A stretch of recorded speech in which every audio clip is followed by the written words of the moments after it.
Hello and welcome to Camp Xbox, where we talk about all things Xbox from the original to the Series X, and today we'll be discussing the brand new Resident Evil 4 Remake.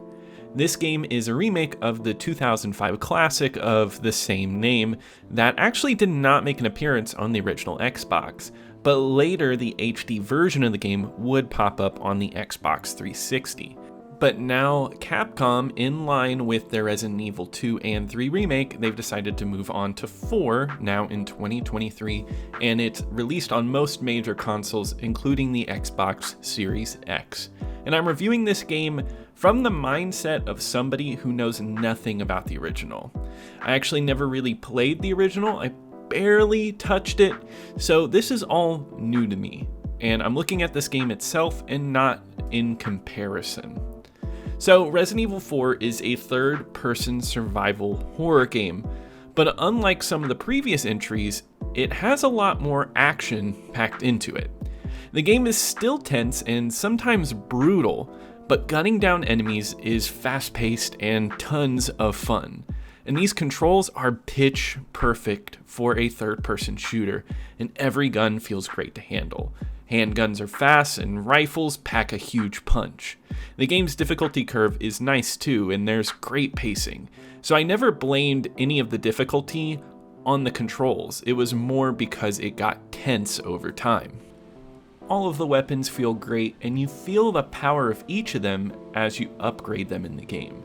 The use of upgrades through selling items you find adds a nice bit of push to keep you moving forward. I always wanted to see what I could get next, and the upgrades all feel good. But they are not overpowered. I did play the last two Resident Evils, Village and 7, and honestly, it stopped being scary because I was so overpowered by the end of the game. But here I think this game consistently, at least on your first playthrough, amps the difficulty up enough with how much you could upgrade your weapons that it's still tense, it's still a very scary experience.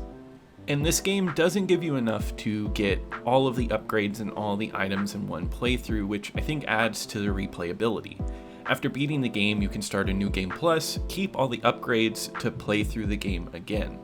I finished this game ready to start again immediately, and it was a thoroughly rewarding experience, and it was highly replayable, offering multiple difficulties and a bunch of hidden weapons to bring with you on the next run through.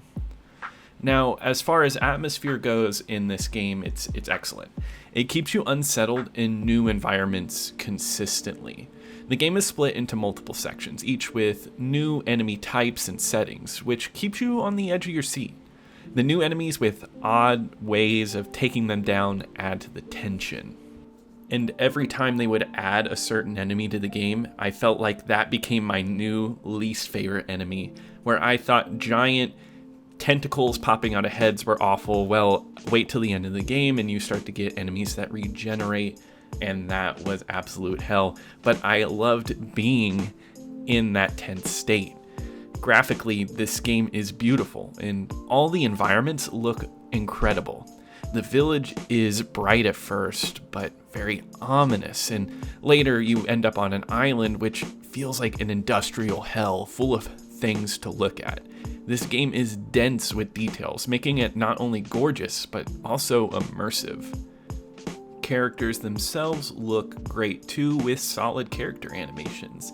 Even the enemies, no matter how grotesque and nasty they get, they look awesome, with specific lines that they spew out and nasty guttural noises that add to the grossness of the whole situation. And just going off of that, the sound work in this game is impeccable. Playing it with headphones is a very rewarding experience, and you get some insanely good sound design. A lot of the noises in the game are directional, so you can tell where enemies are without even looking. Specific things being knocked down or into can be heard as you traverse the levels. And the excellent score adds to the ambiance, but it's not too overbearing. What I really like here is that it knows when to tone down the music or turn it off completely to let you sit in dead silence as you hide or sneak up on enemies, creating highly tense moments. And going into the story, I feel like this is a perfect action B-movie plot full of one-liners and a great action lead. Leon Kennedy is a great character to play and is a fun action hero. He does insane flips and gun moves in cutscenes. It's honestly a little silly, but a ton of fun. And you're supported by the side character Ashley, who has some light and funny moments as well. And it's their connection and interaction throughout the story that really drives the game, and I think this game does an excellent job of building up these characters in their story. And I think by the end of it, it ends in a very satisfying conclusion with fun characters, locales, and incredible gameplay.